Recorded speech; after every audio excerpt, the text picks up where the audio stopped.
ಅಸ್ತಿವಾರವನ್ನು ಸಾಗರದ ಮೇಲೆ ಹಾಕಿದವನು, ಅದನ್ನು ಜಲರಾಶಿಗಳ ಮೇಲೆ ಸ್ಥಿರಪಡಿಸಿದವನು ಆತನೇ. Who shall ascend the hill of the Lord, and who shall stand in his holy place? ಯಾವನು ಅಯೋಗ್ಯ ಕಾರ್ಯಗಳಲ್ಲಿ ಮನಸ್ಸಿಡದೆ ಮೋಸ ಪ್ರಮಾಣ ಮಾಡದೆ ಶುದ್ಧ ಹಸ್ತವು ನಿರ್ಮಲ ಮನಸ್ಸು ಉಳ್ಳವನಾಗಿದ್ದಾನೋ. He will receive blessing from the Lord and righteousness from the God of his salvation. ಇಂಥವರೇ ಆತನ ದರ್ಶನವನ್ನು ಬಯಸುವವರು. ಯಾಕೋಬನ ದೇವರೇ, ನಿನ್ನ ಸಾನ್ನಿಧ್ಯವನ್ನು ಸೇರುವವರು ಇಂಥವರೇ. ಸೆಲಾ.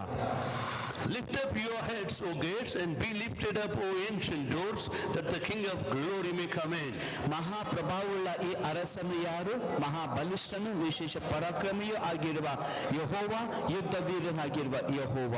Lift up your heads, O gates, and lift them up, O ancient doors, that the King of glory may come in. ಮಹಾಪ್ರಭಾವವುಳ್ಳ ಈ ಅರಸನು ಯಾರು? ಸೇನಾಧೀಶನಾದ ಯೆಹೋವನೇ. ಮಹಾಪ್ರಭಾವವುಳ್ಳ ಅರಸನು ಈತನೇ. ಸೆಲಾ. Selah. Amen. Amen. Heavenly Father, we thank you for giving us the grace this morning to worship thee. ಪರಲೋಕ ತಂದೆ, ಬೆಳಗಿನ ಸಮಯದಲ್ಲಿ ನೀನು ನಿನ್ನ ಆರಾಧಿಸಲು ನೀನು ಕೊಟ್ಟಂತಹ ಕೃಪೆಗಾಗಿ ಸ್ತೋತ್ರ. Thank you for your presence over ನಿನ್ನ here. ಪ್ರಸನ್ನತೆಗಾಗಿ ಸ್ತೋತ್ರ. Thank you for your hand being over us. ನಮ್ಮ ಮೇಲೆ ಇದ್ದಂತ ನಿನ್ನ ಹಸ್ತಕ್ಕಾಗಿ ಸ್ತೋತ್ರ. Thank you, Lord. You have given us the grace to enter into your presence. ನಿನ್ನ ಪ್ರಸನ್ನತೆಯಲ್ಲಿ ನಮಗೆ ನಾವು ಪ್ರವೇಶ ಮಾಡಲು ನೀನು ಕೊಟ್ಟಂತಹ ಕೃಪೆಗಾಗಿ ಸ್ತೋತ್ರ. We enter thy gates with thanksgiving, O God. ದೇವರೇ, ನಿನ್ನ ಮಂದಿರ ದ್ವಾರಗಳಲ್ಲಿ ಕೃತಜ್ಞತೆ ಪ್ರವೇಶ ಮಾಡ್ತೇವೆ. We enter thy courts with praise, O ನಿನ್ನ God. ಅಂಗಳದಲ್ಲಿ ಕೀರ್ತನೆಗಳಿಂದ ಪ್ರವೇಶ ಮಾಡ್ತೇವೆ. Lord, as we stand in your holy place, ದೇವರೇ, ನಿನ್ನ ಪರಿಶುದ್ಧ ಸ್ಥಳದಲ್ಲಿ ನಾವು ನಿಂತಿರುವಾಗ we put on the garment of praise ಸ್ತೋತ್ರದ ಉಡುಪುಗಳನ್ನು ನಾವು and ಧರಿಸಿಕೊಳ್ತೇವೆ we choose to worship thee. ಹಾಗೂ ನಿನ್ನನ್ನು ಆರಾಧಿಸಲು ಆಯ್ಕೆ And we ಮಾಡಿಕೊಳ್ತೇವೆ. choose to adore thee. ದೇವರೇ, ನಿನ್ನನ್ನು ವರ್ಣಿಸಲು ಆಯ್ಕೆ ಮಾಡಿ. This is your day and we shall be glad and rejoice in it. ಇದು ನಿನ್ನ ದಿನ, ಇದರಲ್ಲಿ ನಾವು ಉಲ್ಲಾಸ ಪಡ್ತೇವೆ, ಸಂತೋಷ ಪಡ್ತೇವೆ. This is your place, O God. ದೇವರೇ, ಇದು ನಿನ್ನ ಸ್ಥಳ, We are your people, O God. ನಾವು ನಿನ್ನ ಪ್ರಜೆಗಳು. This is your fellowship, O God. ಇದು ನಿನ್ನ ಅನ್ಯೋನ್ಯತೆ, Fill us with your glory. ನಿನ್ನ ಮಹಿಮೆಯಿಂದ Fill us with ತುಂಬಿಸು. your presence, O ನಿನ್ನ God. ಪ್ರಸನ್ನತೆಯಿಂದ ತುಂಬಿಸು. May we respond to your Holy Spirit. ನಿನ್ನ ಪರಿಶುದ್ಧಾತ್ಮನಿಗೆ ನಾವು ಸ್ಪಂದಿಸುವಂತಾಗಲಿ. May we receive the fresh revelation of Jesus Christ, ಯೇಸು ಕ್ರಿಸ್ತನ ನೂತನ ಪ್ರಕಟಣೆ ನಾವು ಹೊಂದಿಕೊಳ್ಳುವಂತಾಗಲಿ. that it may renew the way we worship thee, O God. ಬೇರೆ ನಿನ್ನನ್ನು ಆರಾಧಿಸುವ ರೀತಿ ನಮ್ಮನ್ನು ನವೀಕರಿಸಲಿ. In the name of Jesus Christ. ನಜರೇತಿನ ಯೇಸು ಕ್ರಿಸ್ತನ ನಾಮದಲ್ಲಿ. Lord, arise among us and may your enemies be ಕರ್ತನೇ, ನಮ್ಮ scattered. ನಡುವೆ ಎದ್ದೇಳು, ನಿನ್ನ ವರೆಗೂ ಚದರಿ ಓಡಿ ಹೋಗಲಿ. Let our God arise and his enemies be scattered. ನಮ್ಮ ದೇವರು ಎದ್ದೇಳಲಿ, ಆತನ ವೈರಿಗಳು ಚದರಿ ಓಡಿ ಹೋಗಲಿ. King of glory, arise among us and may your enemies be scattered. ಮಹಿಮರಾಜನೇ, ನಮ್ಮ ನಡುವೆ ಎದ್ದೇಳು, ನಿನ್ನ ವೈರಿಗಳು ಚದರಿ ಓಡಿ ಹೋಗಲಿ. And may they that hate thee flee before thee. ನಿನ್ನನ್ನು ಹಾಗೆ ಮಾಡುವವರು ನಿನ್ನಿಂದ ಬೆಂಗೊಟ್ಟು ಓಡಿ ಹೋಗಲಿ. In the name of Jesus Christ of Nazareth, O Lord. ನಜರೇತಿನ ಯೇಸು ಕ್ರಿಸ್ತನ ಹೆಸರಿನಲ್ಲಿ ತಂದೆಯೇ. Amen. Amen. Amen. Let's offer a clap offering to our God. Hallelujah, hallelujah, hallelujah. Hallelujah. Thank you, Jesus. ಧನ್ಯವಾದ ಯೇಸು. ಜ್ಞಾನೋಕ್ತಿ 25ನೇ ಅಧ್ಯಾಯ 2ನೇ ವಚನ. ಯಾರಾದರೂ ನನಗೆ ಸಹಾಯ ಮಾಡ್ತೀರಿ?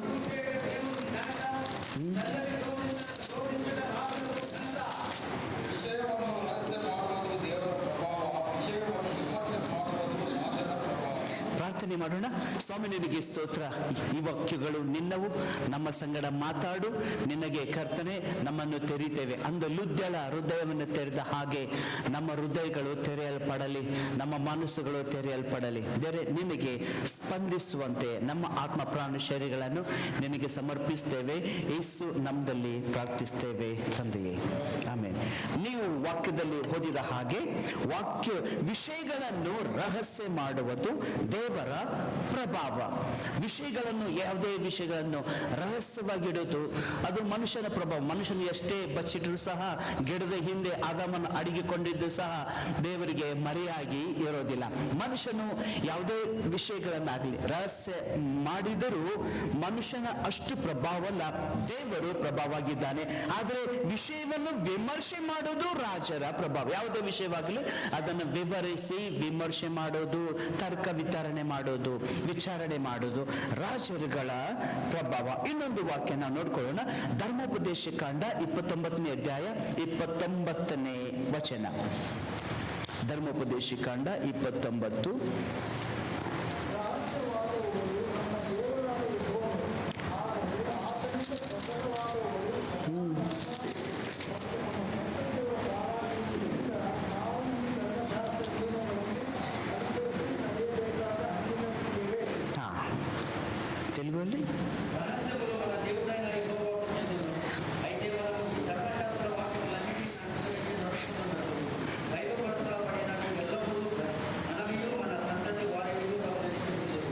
ಧನ್ಯವಾದಗಳು ಸರ್. ನಾವು ಜ್ಞಾನೋಕ್ತಿ 25ರಲ್ಲಿ 2ನೇ ವಚನ ಹೇಳಿದ ಹಾಗೆ ವಿಷಯಗಳನ್ನು ರಹಸ್ಯವಾಗಿಡುವುದು ಯೆಹೋವನ ಪ್ರಭಾವ. ಆದರೆ ಇಲ್ಲಿ ರಹಸ್ಯವಾದಗಳನ್ನು, ದೇವರು ರಹಸ್ಯವಾಗಿಟ್ಟಂತ ವಿಷಯಗಳನ್ನು ನಮ್ಮ ದೇವರಾದ ಯೆಹೋವನವು, ಆದರೆ ಆತನಿಂದ ಪ್ರಕಟವಾದ ಅದೇ ರಹಸ್ಯಗಳು, ಪ್ರಕಟವಾದವುಗಳು ಸದಾ ನಮ್ಮ ಹಾಗೂ ನಮ್ಮ ಸಂತತಿಯವರ ಪಾಲಾಗಿವೆ. ದೇವರು ಎಷ್ಟೇ ವಿಷಯಗಳನ್ನು ರಹಸ್ಯವಾಗಿಟ್ಟರೂ ತನ್ನ ಸೇವಕರಿಗೆ, ತನ್ನ ಜನರಿಗೆ ತಿಳಿಸದೆ ಇರುವುದಿಲ್ಲ. ಆ ವಿಷಯಗಳನ್ನು ಯಾವಾಗ ನಮಗೆ ತಿಳಿಸುತ್ತಾನೋ ಅದು ನಮಗೆ ಪ್ರಕಟಣೆ, ಇಂಗ್ಲಿಷ್ ನಲ್ಲಿ ರೆವೆಲೇಷನ್ ಅಂತ. ದೇವರು ನಮಗೆ ಪ್ರಕಟಿಸುವಂತ ವಿಷಯಗಳು ಭೂಲೋಕವಾದದ್ದುಗಳು ಅಲ್ಲ, ಅಥವಾ ಸಾಮಾನ್ಯ ಮನುಷ್ಯನು ಕಂಡುಕೊಳ್ಳುವಂತವುಗಳಲ್ಲ.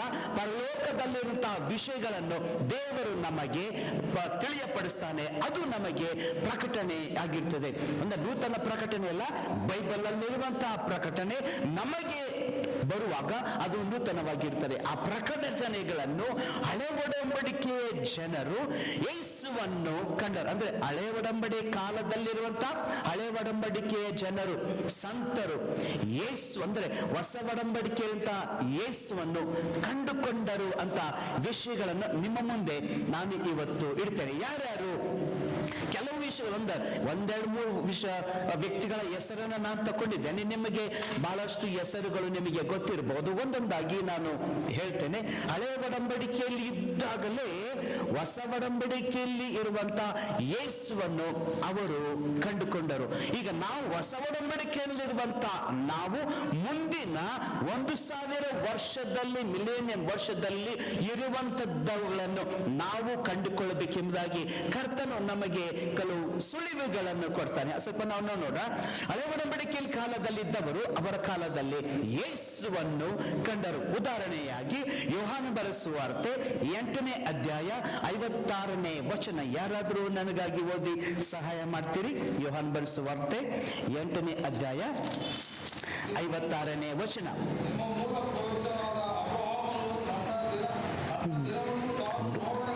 ನೋಡೇನೆಂದು ಸಾಕು. ಬೇರೆ ಭಾಷೆಯಲ್ಲಿ ಓದ್ತೀರೋ ಅಥವಾ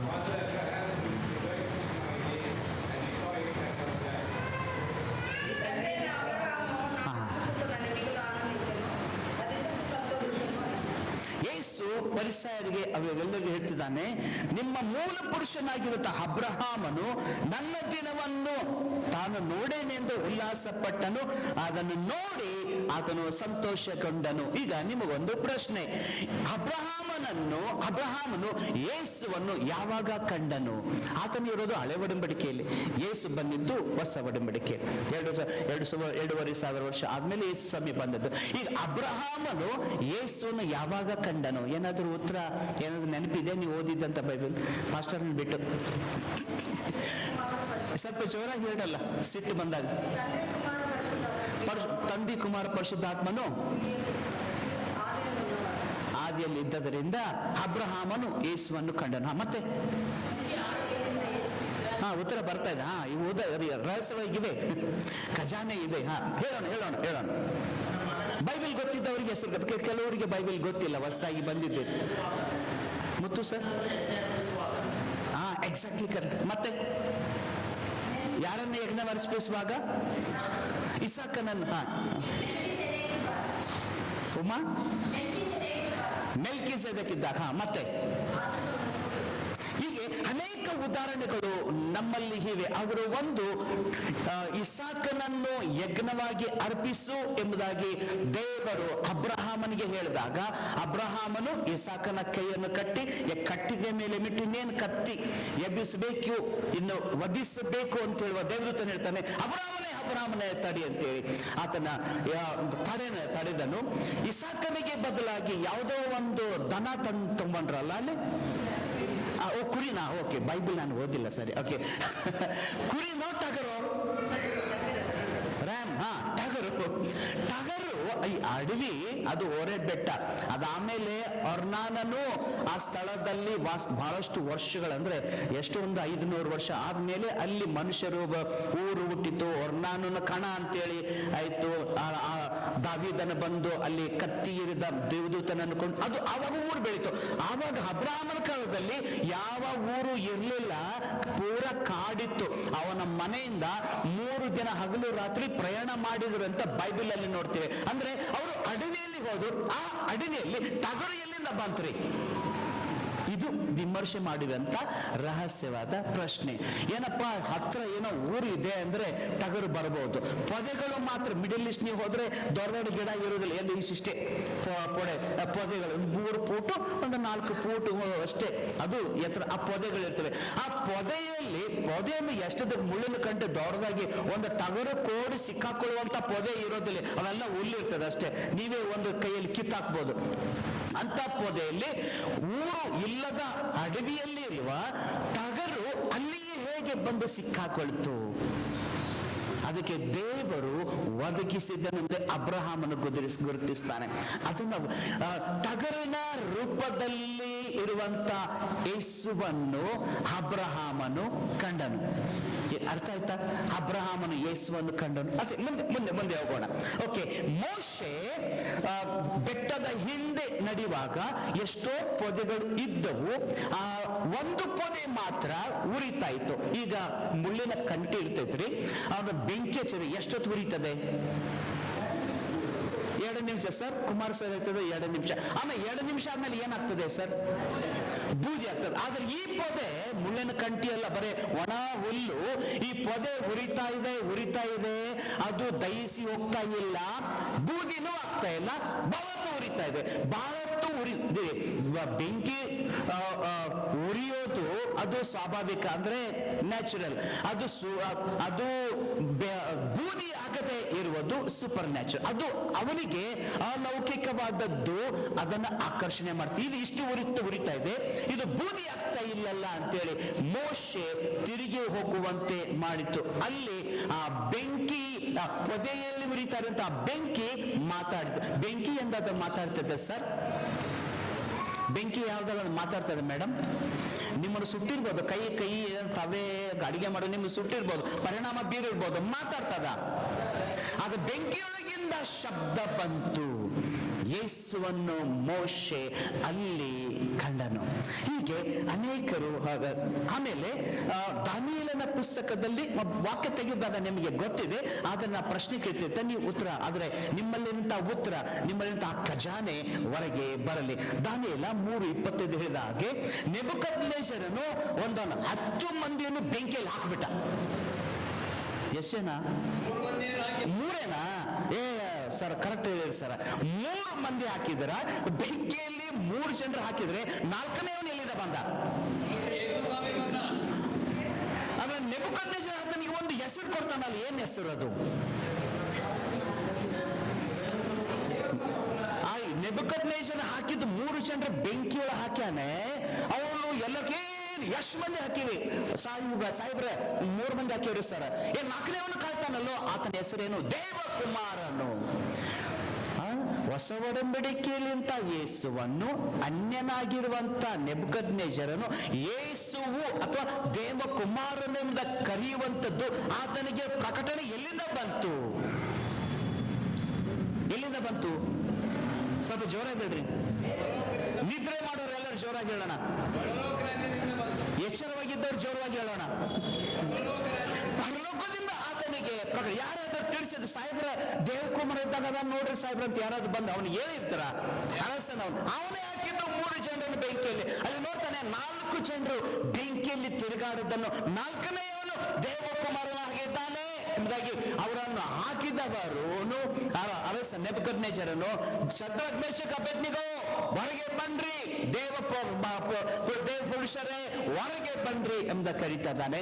ಹೊಸ ಒಡಂಬಡಿಕೆಯಿಂದ ಯೇಸುವನ್ನು ನೆಬೂಕದ್ನೆಚ್ಚರನು ಕಂಡನು. ಈಗ ನಿಮಗೆ ಒಂದು ಪ್ರಶ್ನೆ, ಯೋಬನು ಯೇಸುವನ್ನು ಕಂಡನ? ಯೋಬನು ಎಲ್ಲಿ ಕಂಡ? ಸ್ವಲ್ಪ ಯಾರಾದ್ರೂ ಹೇಳ್ತೀರಿ? ಯೋಬನು ಯೇಸುವನ್ನು ಕಂಡನ. ಓಕೆ, ಕಂಡಿದ್ದರೆ ಎಲ್ಲಿ ಕಂಡನು? ವಾಕ್ಯದಲ್ಲಿ ನೋಡೋಣ, ಸುಮ್ಮನೆ ಮಾತಾಡಬೇಡ. ಈಗ ವಾಕ್ಯ ನೋಡೋಣ. ಯೋಬನು 16ನೇ ಅಧ್ಯಾಯ 19ನೇ ವಚನ. ಯೋಬನು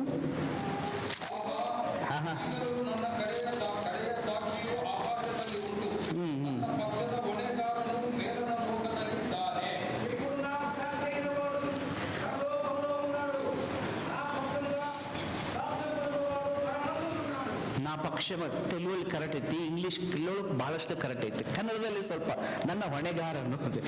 ಓದೋಣ. ಆಹಾ, ಈಗಲೂ ನನ್ನ ಕಡೆ, ಈಗಲೂ ತಂದು ಯಾವ ಸಮಯದಲ್ಲಿ ಯೋಬನಿಗೆ ಎಲ್ಲ ವಸ್ತುಗಳು ಎಲ್ಲವೂ ಇದ್ದಾಗ ಆತನಿಗೆ ಎಲ್ಲ ಇತ್ತು, ಅದು ಎಲ್ಲವೂ ಹೋಗಾದ ಮೇಲೆಯೂ ಅವನಿಗೆ ಒಂದು ನಿರೀಕ್ಷೆ. ಆತನು ಹೇಳ್ತಿದ್ದಾನೆ, ಆಹಾ, ಈಗಲೂ ಸಹ ನನ್ನ ಕಡೆ ಸಾಕ್ಷಿಯು ಆಕಾಶದಲ್ಲಿ ಉಂಟು, ನನ್ನ ಪಕ್ಷದ ಹೊಣೆಗಾರನು, ನನ್ನ ಪರವಾಗಿ ಮಾತಾಡುವವನು, ನನ್ನ ಬಗ್ಗೆ ನನ್ನ ವಾದವನ್ನು ಮಂಡಿಸುವವನು, ನನ್ನ ಸಾಕ್ಷಿ ಹೇಳುವವನು ಎಲ್ಲಿದ್ದಾನೆ? ಮೇಲನ ಲೋಕದಲ್ಲಿ ಇದ್ದಾನೆ. ಆತನು ಯಾರು? ಯೇಸು. ನಮ್ಮ ಬಗ್ಗೆ ಮಾತಾಡುವವನು, ನಮ್ಮ ಬಗ್ಗೆ ಹಿತವಾಗಿ ಮಾತಾಡುವವನು ಯೇಸು ಇದ್ದಾನೆ ಎಂಬುದಾಗಿ ಯೋಬನು ಹಳೆಯ ಒಡಂಬಡಿಕೆಯಲ್ಲಿದ್ದಾಗಲೇ ಅವನು ಕಂಡುಕೊಂಡನು. ಹೀಗೆ ಮತ್ತಾಯ ಬರೆಸುವಾರ್ತೆ 13ನೇ ಅಧ್ಯಾಯ 17ನೇ ವಚನ ಈಗ ಯಾರಾದರೂ ಓದ್ಬೇಕೆಂದು ಕೇಳ್ಕೊತೇನೆ.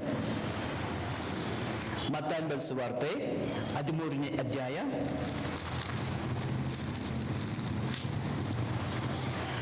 ಮತ್ತಾಯ 13:17 ಯಾರಾದರೂ ಓದ್ತೀರಿ?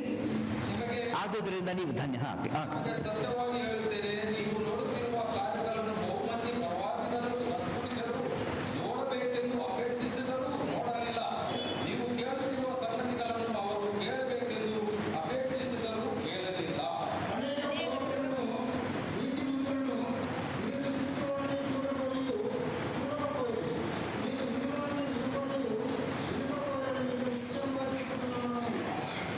ನೀವು ನೋಡುತ್ತಿರುವ ಕಾರ್ಯಗಳನ್ನು ಬಹುಮಂದಿ ಪ್ರವಾದಿಗಳು ಸತ್ಪುರುಷರು ನೋಡಬೇಕೆಂದು ಅಪೇಕ್ಷಿಸಿದರು. ಶಿಷ್ಯರಿಗೆ ಹೇಳ್ತಿದ್ದಾರೆ, ನೀವು ಈಗ ನೋಡ್ತಿರುವಂತ ಹೊಸ ಒಡಂಬಡಿಕೆಯಂತ ಕಾರ್ಯಗಳನ್ನು ಯಾವಾಗಲಿಂದ ಗೊತ್ತಾ?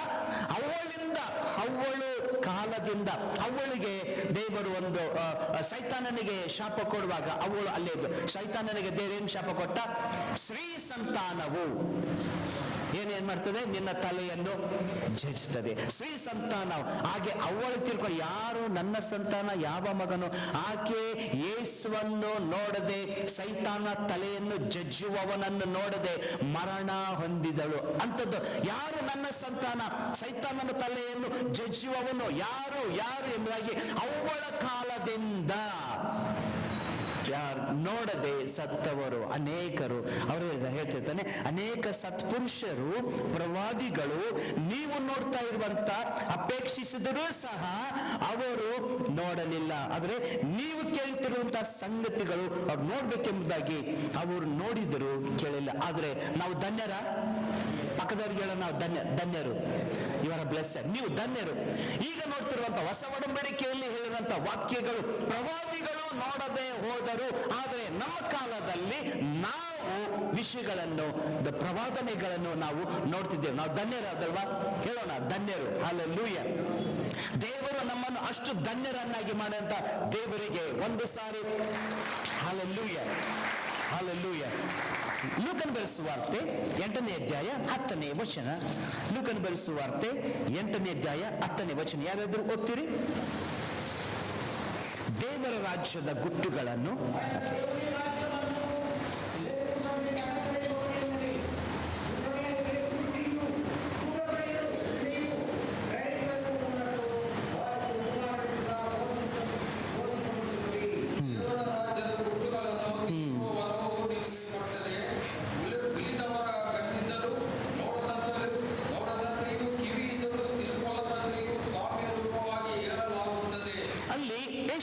ಶಿಷ್ಯರು ಬಂದು ಯೇಸುವನ್ನು ಕೇಳ್ತಿದ್ದಾರೆ, ಸ್ವಾಮಿ ಈ ಸಾಮ್ಯದ ಅರ್ಥ ಏನು ಎಂಬುದ ಶಿಷ್ಯರು ಪಕ್ಕದಲ್ಲಿ ಬಂದು ಕೇಳ್ತಿದ್ದಾರೆ. ಯೇಸು ಯಾವಾಗಲೂ ಸಾಮಾನ್ಯ ಜನರಿಗೆ, ಕಾಮನ್ ಪೀಪಲ್ ಜನರಿಗೆ ಯೇಸು ವಾಕ್ಯವನ್ನು ಸಾರುವಾಗ ಏನ್ ಹೇಳ್ತಿದ್ದ? ಕುರುಬನು ಅಂತ ಹೇಳ್ತಿದ್ದ, ಆಕಾಶ ಪಕ್ಷಿಗಳನ್ನು ನೋಡ್ರಿ ಅಂತ ಹೇಳ್ತಾ ಇದ್ದ, ಹೂಗಳನ್ನ ನೋಡ್ರಿ, ಅದು ಹೊಲಗಳನ್ನ ನೋಡ್ರಿ, ಪೈರುಗಳನ್ನ ನೋಡ್ರಿ, ಅಂಜೂರದ ಮರ ನೋಡ್ರಿ, ಬೆಟ್ಟವನ್ನು ನೋಡ್ರಿ, ಕಿತ್ಕೊಂಡು ಹೋಗಿ. ಈಗ ಸಾಮಾನ್ಯ ಜನರಿಗೆ ಸಾಮಾನ್ಯವಾಗಿಯೇ ಮಾತಾಡ್ತಾ ಇದ್ದ. ಅದರ ಪರಿಸರರಿಗೂ ಸಾಮ್ಯ ರೂಪವಾಗಿ ಮಾತಾಡ್ತಾ ಇದ್ದ. ಈಗ ಶಿಷ್ಯರು ಬಂದು ಕೇಳ್ತಾರೆ, ನೀನು ಅವ್ರ ಜೊತೆಗೆ ಸಾಮ್ಯ ರೂಪವಾಗಿ ಮಾತಾಡ್ತೀಯಲ್ಲ, ಅವರು ಶಾಸ್ತ್ರವನ್ನ ಬಲ್ಲವರು ಅದಕ್ಕೆ ಸಾಮ್ಯ ಮಾತಾಡ್ತೇನೆ ಅಂತ. ಆದ್ರೆ ಯೇಸು ತನ್ನ ಶಿಷ್ಯರಿಗೆ ಒಂದು ಮಾತು ಹೇಳ್ತಾರೆ, ದೇವರ ರಾಜ್ಯದ ಗುಟ್ಟುಗಳು ಅಂದರೆ ರಹಸ್ಯಗಳು ತಿಳಿಯುವ ವರವು ನಿಮಗೆ ಕೊಟ್ಟದ್ದೇ, ಉಳಿದವರಿಗೆ ಕೊಡ್ಲಿಲ್ಲ. ಹಲ್ಲೆಲೂಯಾ. ದೇವರ ರಾಜ್ಯದಲ್ಲಿ ದೇವರ ಮನೆಯಲ್ಲಿ ಕೂತಂತ ನಮಗೆ ದೇವರ ರಾಜ್ಯದ ಗುಟ್ಟುಗಳು ಅನ್ನೋ ವಿಷಯಗಳು ನಮಗೆ ಕೊಡಲ್ಪಟ್ಟಿವೆ. ಆಮೇನ್. ಹಲ್ಲೆಲೂಯಾ. ನಮಗೆ ಕೊಡಲ್ಪಟ್ಟಿವೆ ಅಂದ್ರೆ ನಿಮಗೆ ಕೊಡಲ್ಪಟ್ಟಿವೆ. ಅದು ನಮ್ಮ ಸ್ವಾಸ್ಥ್ಯ. ದೇವರು ಆ ಸ್ವಾಸ್ಥ್ಯವನ್ನು, ತನ್ನಲ್ಲಿರುವಂತವುಗಳನ್ನು ದೇವರು ನಮಗೆ ಕೊಟ್ಟಿದ್ದಾನೆ. ಹಲ್ಲೆಲೂಯಾ. ಪಕ್ಕದವರಿಗೆ ಹೇಳ್ರಿ, ದೇವರು ಕೊಟ್ಟಂತ ರಹಸ್ಯಗಳು ನಿಮಗಾಗಿಯೇ ಇವೆ. ಪಕ್ಕದವರಿಗೆ ಹೇಳ್ರಿ, ನನಗೆ ಹೇಳ್ಬೇಡ್ರಿ, ಅವ್ರಿಗೆ ಹೇಳ್ರಿ, ಪಕ್ಕದವ್ರಿಗೆ ಹೇಳ್ರಿ. ಸಿಟ್ಟು ಬಂದ್ರೆ ಸ್ವಲ್ಪ ಜೋರಾಗಿ ಹೇಳ್ರಿ, ಪ್ರೀತಿ ಇದ್ರೆ ಸ್ವಲ್ಪ ಸಮಯವಾಗಿ ಹೇಳ್ರಿ. ಓಕೆ, ಆಯ್ತು, ಹೇಗೂ ಹೇಳ್ರಿ. ಹಾಗೆ ಈಗ ಒಂದು ಪ್ರಶ್ನೆ, ಮೂಲ ಪ್ರಶ್ನೆಗೆ ಬರೋಣ. ಅರಸನಾದ ದಾವೀದನು ಯೇಸುವನ್ನು ಕಂಡನೋ ಅಥವಾ ಅನುಭವಿಸಿದನೋ? ಯೇಸು ಇರುವಂತ ಸಹಾಯ ಆತನು ಅನುಭವಿಸಿದನು. ಹೌದಾ? ಎಲ್ಲಿ? ಸಾಮ್ 22 ಏನಿದೆ ಸ್ವಲ್ಪ ನೋಡೋಣ, ನನಗೂ ಗೊತ್ತಿಲ್ಲ, ಸ್ವಲ್ಪ ಹೋದ್ರು.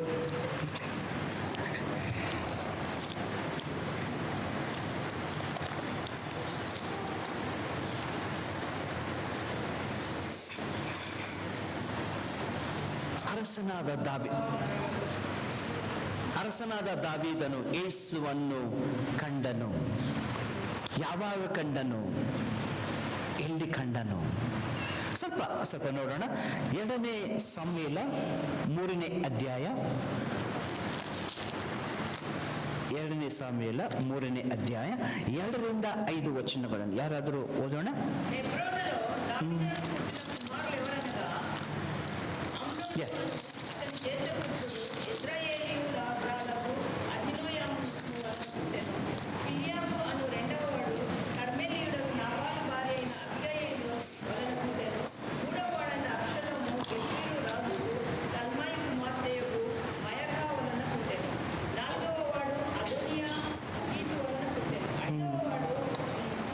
ಶಪಟ್ಯ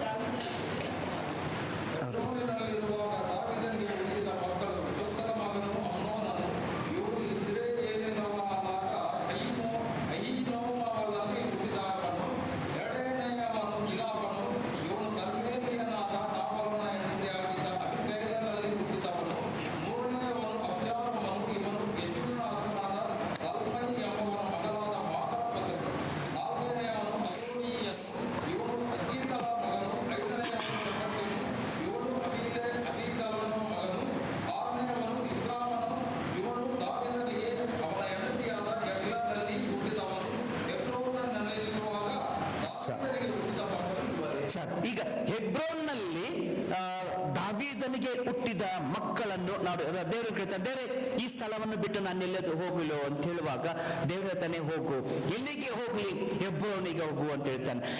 ದಾವೀದನು ತನ್ನ ಪರಿವಾರ ಸಂಗಡ ಹೆಬ್ರೋನಿಗೆ ಬಂದಾಗ ಹೆಬ್ರೋನ್ನಲ್ಲಿ ದಾವೀದನಿಗೆ ಹುಟ್ಟಿದಂತ ಮಕ್ಕಳ ಪಟ್ಟಿಯನ್ನು ನಾವಿಲ್ಲಿ ನೋಡ್ತೇವೆ. ಎಷ್ಟು ಮಂದಿ ಮಕ್ಕಳು? 10 ಮಂದಿ ಮಕ್ಕಳಲ್ಲ ಹೆಬ್ರೋನಲ್ಲಿ ಹುಟ್ಟಿದ್ದು.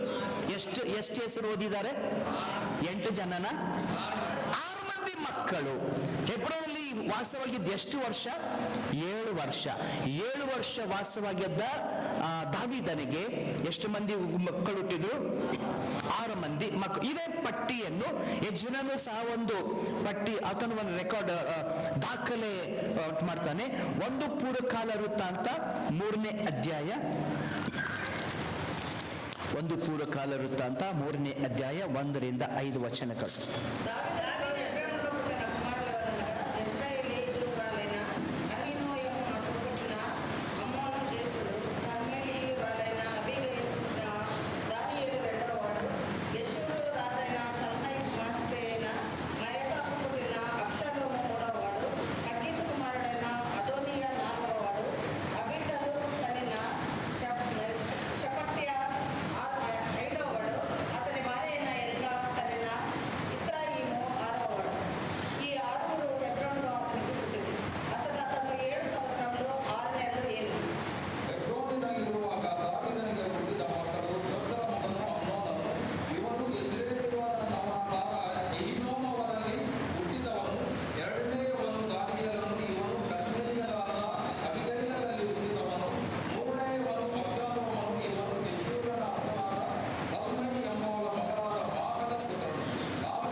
ಐದನೇ ವಚನ ಓದೋಣ, ಕನ್ನಡದಲ್ಲಿ ಹಾಗೂ ತೆಲುಗಲ್ಲಿ. యెరూషలేములో 33 సంవత్సరములు ఏలెను. యెరూషలేములో అతని పుట్టిన వారెవరనగా అమ్మీయేలు కుమార్తె అయిన బత్షెబ వలన కలిగిన షిమ్యా, షోబాబు, నాతాను, సలోమోను అన్నారు. ಥ್ಯಾಂಕ್ಸ್. ಮತ್ತು ಯೆರೂಸಲೇಮಿನಲ್ಲಿ 33 ವರ್ಷ ಆಳಿದನು. ಯೆರೂಸಲೇಮಿನಲ್ಲಿರುವಾಗ ಅವನಿಗೆ ಶಿಮ್ಮ, ಶೋಬ, ನಾತಾನ್, ಸೊಲೊಮೋನ್ ಎಂಬ 4 ಅಮ್ಮೀಯೇಲನ ಮಗಳಾದ ಬತ್ಷೂವದಲ್ಲಿ ಹುಟ್ಟಿದರು. ಇವರಲ್ಲದೆ ಇಷ್ಬಾ, ಸಾಕು ಸಾಕು, ಥ್ಯಾಂಕ್ಸ್, ಧನ್ಯವಾದಗಳು ಬೈಬಲ್ ಓದಿದ್ದಕ್ಕೆ. ಇಲ್ಲಿ ದಾವೀದನಿಗೆ ಹುಟ್ಟಿದಂತ ಮಕ್ಕಳ ಪಟ್ಟಿಗಳನ್ನು ನಾವು ನೋಡ್ತೇವೆ. ಹೆಬ್ರೋನ್ನಲ್ಲಿ 6 ಜನ ಮಕ್ಕಳು, ಯೆರೂಸಲೇಮಿಗೆ ಬಂದಾಗ ಇನ್ನು 4 ಮಂದಿ ಮಕ್ಕಳು. ಇಲ್ಲಿ ನೋಡ್ತೇವೆ ದಾವೀದನು 30 ವರ್ಷದವರು, ಇದನ್ನು ಗಮನಿಸಿ ಸರ್, ದಾವೀದನು 30 ವರ್ಷದವನಾದಾಗ ಯೆರೂಸಲೇಮಿಗೆ ಬಂದನು. ಅಲ್ಲಿ ಯೆರೂಸಲೇಮ್ 3 ವರ್ಷ ಇಲ್ಲ 7 ವರ್ಷ 6 ತಿಂಗಳು ಅಲ್ಲಿದ್ದನು. ಆದರೆ ಯೆರೂಸಲೇಮಿಗೆ ಬಂದಾಗ 33 ವರ್ಷಗಳನ್ನು ಆಳಿದನು. ಆದರೆ ದಾವೀದನು ಯೆರೂಸಲೇಮಿಗೆ ಬಂದಾಗ 30 ವರ್ಷದವನಾಗಿದ್ದನು. ಇಲ್ಲಿ ದಾವೀದನಿಗೆ ಹುಟ್ಟಿದಂತ ಮಕ್ಕಳ ಪಟ್ಟಿಯನ್ನು ನಾವು ನೋಡ್ತೇವೆ. ಈ ಮಕ್ಕಳ ಪಟ್ಟಿಯಲ್ಲಿ ಯೇಸು ಯಾರನ್ನು ಯಾವ ಮಗನು ಯೇಸುವನ್ನು ಸೂಚಿಸ್ತಾನೆ? ಇಲ್ಲ ಉತ್ತರ ಕರೆಕ್ಟ್ ಇದೆ, ಹೇಳ್ರಿ. ಯೇಸು ಹುಟ್ಟಿರುವಂತ ಕಾರಣಕ್ಕೆ ನಾತಾನನ ವಂಶದಿಂದ ಮಕ್ಕಳು ಬಂದು ಯೇಸುವನ್ನು ಸೂಚಿಸ್ತದೆ. ಹಾಗೂ ಸೊಲೊಮೋನನ ವಂಶ ಮಕ್ಕಳು ಬಂದು ತಾಯಿ ಕಡೆಯಿಂದ ಒಂದು ಕುಟುಂಬ, ತಂದೆ ಕಡೆ, ಅಲ್ಲಿ 2 ಯೇಸುವನ್ನೇ ಸೂಚಿಸ್ತದೆ. ಈ ಇಬ್ಬರು ಮಕ್ಕಳ ಹೊರತು ಮತ್ತಾರು ಯೇಸುವನ್ನು ಸೂಚಿಸುವಂತ, ಅಂದ್ರೆ ಯೇಸುವಿನ ಮರಣವನ್ನು ಸೂಚಿಸುವಂತವ ಈ ಮಕ್ಕಳು ಯಾರಾದರೂ ಹೇಳ್ತೀರಾ? ಸ್ವಲ್ಪ ಕಠಿಣವಾದ ಪ್ರಶ್ನೆ, ಸ್ವಲ್ಪ ಪ್ರೇಯರ್ ಮಾಡೋಣ. Which son represent Jesus Christ, innocent man among the children? ದಾವೀದನು ಹುಟ್ಟಿದಂತ ಇಷ್ಟೆಲ್ಲ ಮಕ್ಕಳಲ್ಲಿ ಟೋಟಲ್ 19 ಮಕ್ಕಳು. ನಾವು ಕೇವಲ 10 ಮಕ್ಕಳು ಮಾತ್ರ ನಾವು ಓದಿದ್ದೇವೆ. ಟೋಟಲ್ ಎಲ್ಲ 19 ಮಕ್ಕಳು. ಈ 10 ಮಕ್ಕಳ ಹೆಸರನ್ನು ಮಾತ್ರ ನಿಮಗೆ ಪರಿಚಯ ಮಾಡಿದ್ದೇನೆ. ಈ 10 ಮಕ್ಕಳಲ್ಲಿ ಯಾರು ಯೇಸುವನ್ನು ಸೂಚಿಸ್ತಿದ್ದಾರೆ? ಪ್ರೇಯರ್ ಮಾಡೋಣ. ಬೇಕಾ? ಅರ್ಥ ತಿಳ್ಕೊಳ್ಬೇಕಾ? ಎಷ್ಟು ತಿಳ್ಕೊಳ್ಬೇಕು ಮನಸ್ಸಿದೆ? ಯಾವ ಮಗುವು ಯೇಸುವನ್ನು ಸೂಚಿಸ್ತದೆ? ಆಸೆ ಇದೆಯಾ? ಎಷ್ಟು ಆಸೆ ಇದೆ?